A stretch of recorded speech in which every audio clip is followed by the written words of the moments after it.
Урматтуу мекендештер, урматтуу партиялаштар, экономикалык абал, энергетикадагы кризис, кымбатчылык, үй чумайдын кымбаттап атканы тууралуу мен жакшы доклад даярдадым эле, бирок Мирлан Канатбекович айтып өттү. Андан кийин дагы экономика боюнча биздин партиялаштар сөз сүйлөдү. Ошондуктан мен мындай бүгүнкү реалдуулукту силер менен жакындан партиялаш катары бир команда, бир күч болуп аткан адам катары мындай тууганча сүйлөшөйүн деп атам. Туура бир жыл мурун мына ушул күндөрү билесиңер, өлкөдө Кыргызстандардан олку солку абал болгон. Мындан карай эмне кылабыз? Кайда барабыз? Багытыбыз кандай болот деген абалда. Мына резиденцияга чогулганбыз билесиңер. Ошондо 2 чылбыр бир тизгинди колго алып аткан бийликти бир колго алып аткан кишилерге мен көзүмө тике карап айтканмын. Эгерде туура иштесеңер, биз колдойбуз. Бирок кемчилик болсо айтып турабыз. Мына биз ошол бойдон принциптерибиз, баалуулуктарыбыз өзгөргөн жок. Азыр шайлоого бараткан партиялардын көпчүлүгүн көрүп атабыз. Кайсы бир күчтөр ушу кыйкырсак, сындасак, аңтарсак, төңкөрсөк, тополоң деген дагы бизде радикал саясатчылар жетиштүү. Бирок ошол эле убакта экинчи тобун карадым мен. Кимдер шайлоого барат деп. Бийликти мактайбыз, азыр дагы мактайбыз, парламентке келсек дагы мактайбыз, кийин дагы мактайбыз. Кийин башка президент келсе аны мактайбыз. Деген дагы бир топ барат. Альянстын айырмасы сынды айтабыз, адилеттүүлүктү, акыйкаттыкты айтабыз. Бирок ошону менен кошо сунуш беребиз. Могул жериңиз туура эмес болуп атат, а бул жерди колдоп берет деген бир конструктивдүү иштешүүгө бара турган топ. Эми биз табигый жол менен түздүк. Бир нече партияларды көрдүк, мындай искусственный түздүк болчу айтканда. Биз табигый жол менен, ошо парламентти ийленип, биз ар кимибиз ар кайсы партиядан барган менен, бирок биз ошол жерден табышып алдык. Баары бир фракция болсок дагы саналаш болуп, пикирлеш болуп, идеялаш болуп, ошол жерден аты аталбаган мындай бейрасмий фракцияда эле жүрдүк да. Анан биз эмне үчүн биз жаңы партия түзгөн менен Курама темир бурч болот деп Мирлан Канатбекович белгилеп өттү. Урматтуу Альянс партиясынын мүчөлөрү, делегаттар, талапкерлер. Башка партиялардан айырмаңар, силер жерлерге, региондорго барганыңарда башыңарды көтөрүп, сыймыктануу менен айтасыңар. Биз Альянс партиясынан келдик, мына. Бизге добуш бергиле. Анткени биз курамда ошондой кылып түздүк.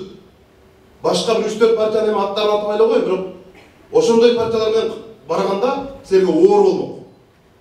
Ай ата кайсы дагы ушу партия менен келиптир да баланчаев демек да. Силер биз менен баратасыңар. Мына биздин командада алдыда отургандарды карап эле мен ушул жерден айтып бере алам силерге. Биздин команданын, партиянын түптөөчүлөрүнүн бири Алтынбек Сулайманов. Мына азыр сиздер менен биз сүйлөшүп аткан шайлоо системасынын өзөгүн өзгөрткөн лидерлердин бири болду. Мурда кандай эле? Кайсы бир байлардын, олигархтардын партиясына кирип, же бийликтин партиясына акчаны берип, алдыңкы 20-лыкка, 30-лукка кирип алып, үйүндө чек түкүрүп жатышат биздин олигархтар. Мына биз сунуштаган, мына ушул жерде авторлор Мирлан Женчуроев, Алтынбек Сулайманов, Абдувахап Нурбаев, Дастан Бекешев, биздин коллегаларыбыз отурат. Мына ушул системанын бүгүнкү саясий бир жаңы режимдин авторлору бизбиз. Анткени биз эмне кылдык? Мурда ошол партияга добуш берип койчу. Азыр саясатчылардын, кандидаттардын саясий салмагы даана билинет. Килограмм эмес, граммына чейин. Ким канча добуш алды? Эми Кудай сактасын, балким партиянын түптүү адамдар биз азыраак добуш алып калышты. 54-чү, 51-чи, 49-чу тургандар эң көп добуш алып парламентке кириши мүмкүн өкүл болуп. Мына ушундай системаны түздүк да биз. Анткени элге добуш берип, адамга дагы добуш бергенге, бүтүндөй эле жанагындай дүңүнөн добуш берип коюп, анан каалагандар кийин башкага бересиңер, шайлоодон кийин башкалар келип калат. Мына ошонун айынан сапатсыз парламент түзүлүп калды. Эми сапаттуу парламент түзүлсө, мыкты адамдардан түзүлсө, өкмөттү дагы такалап турганга, бийликти тизгинин тартып тескеп турганга, көзөмөлдөп турганга жакшы мүмкүнчүлүк болот. Ошондо эч ким уурдагандан коркуп калат. Туура эмес кадрларды койгондон коркуп калат. Мына ошондой күчтүү парламент керек. Анын ичинде жаратмандар керек. Мирлан Жээнчуроев кандай болбосун, 3 президент алмашканда дагы бир позицияда келди. Кайсы бийликтин жетекчиси болбосун көзүнө тике карап чындыкты айтып келди. Мына ушундай кишилермен баратабыз биз. Айсулуу Мамашева мына биздин катарга кошулду. Канчалаган аялдардын кыздарга зордук зомбулук, бурулай, өлүмгө чейин алып барган учурлар толтура. Тилекке каршы эркек саясатчылар шайлоо, экономика жана башкалар менен болуп, биз аялдардын жанагындай зордук зомбулук маселелерге көп көңүл бура албай атабыз. Мына ошол жерде Айсулуу Мамашева турду чыркырап. Бүтүндөй зордук зомбулукка каршы министрлерге чейин чакыртып, ошол жерде мына ушундай адамдарды биз парламентке алып келишибиз керек да. Биз менен мына Чыңгыз Айдарбеков барат. Билесиңер, бизде дайыма мына социалдык тармактарда, коомдо баланча министр келсе жакшы болот эле, түкүнчө министр келсе жакшы болот эле дейт. Чыңгыз Айдарбеков кеткенде кыргыз коомчулугу кадимгидей өкүндү. Мына ушундай жаш, билимдүү, сапаттуу кадрларды эмне үчүн иштетпейсиңер? Мына биз ушундай адамдарды чогулттук. Абдубакап Нурбаев, биз жанатаң Мирлан Канатбек Жокөздүн сөзүбүздү көрүп, булар жана эле сындай экен деп ойлобок да. Биз ондогон билим берүү боюнча экономика көптөгөн 50ге жакын мыйзамды авторлорубуз биз. Анын ичинде Абдубакап Нурбаев парламенттеги 120 ичинен эң мындай кумурскадай эмгекчил билим берүү боюнча көптөгөн мыйзамдарды өткөрдү. Аны мына биздин катарыбызда отурат Гүлхан Сакеновнун комитети, социалдык комитет баарын шыр колдоп берип, колдоп турду. Мына ошон үчүн биз буларды катарыбызга чакырып атабыз. Чек ара боюнча жабык жыйындар болуп атты. Күч органдарынын башчылары келип атты. Табылды Гапурович ошол жерде жабык жыйында Баткен маселесин, чек ара маселесин ак эткенден так этип турду. Толтурабыз. Айта берсең 54-түн барын айтып берген эместер. Япониядагы Васеда университетинин докторанты 7 тилде эркин сүйлөгөн Сейтек Качкынбаев эмне үчүн парламентке депутат болуш керек? Эмне үчүн жанагындай парламент макале-закале деп баарыбыз уят болушубуз керек?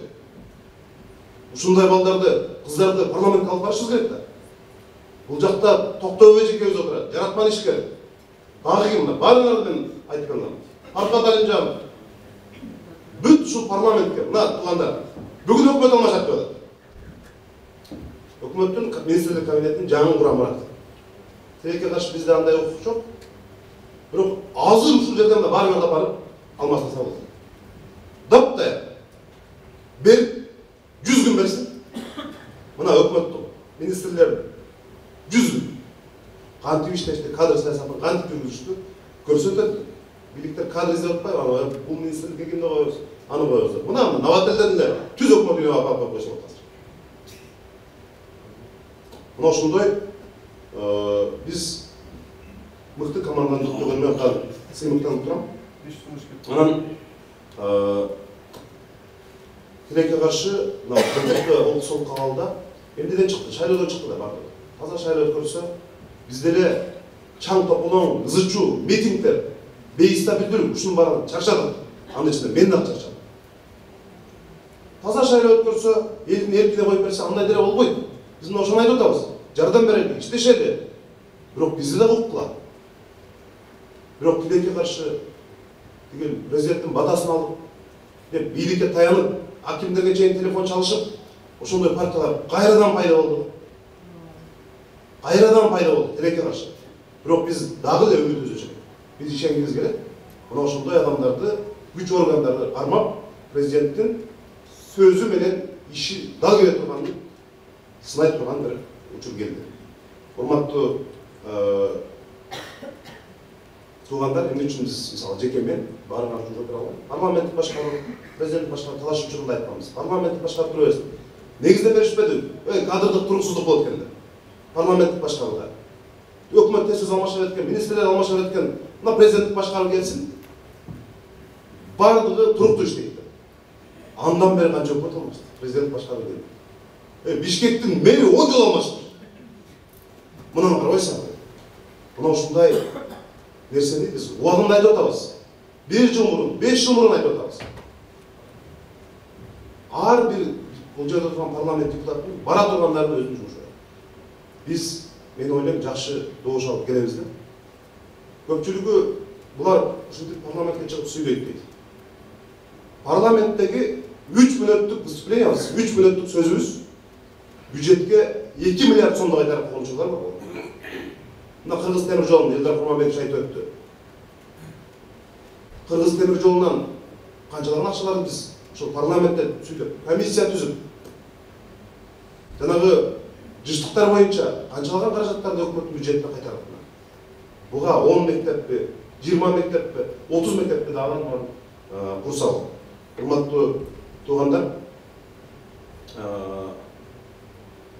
Альянс эмне үчүн парламентке барыш керек деп сурап атат да, сиз журналисттерден кирсеңиз. Альянс болбосо, ушундай бир топ болбосо парламентте эмне болот? Ошол элестетип көргүлчү. Парламентте эмне болот?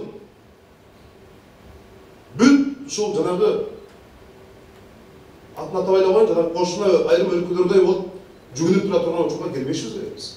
Эркин тандообуз бар, эркин оюбуз бар, айтышыбыз керек. Туура эмес болсо туура эмес деп айтышыбыз керек. Туура иш болсо туура деп айтып турушубуз керек. Ошондуктан урматтуу делегаттар, баарыңарга рахмат. Мен ойлойм, азыр элибиз мурдагыдай эмес. Бир топ ышык жетилди. Жанагындай массалык добуш сатып алуулар, административдик ресурс бул жолку шайлоодо болбойт деп ойлойм. Азыркы реалдуу прогноз менен биз жакшы иштесек, буюрса биринчи, экинчи орунду алып келгенге толук мүмкүнчүлүгүбүз бар. Ошого болгон күчүбүздү жумшап иштейбиз. Баарыңарга ийгилик. Рахмат.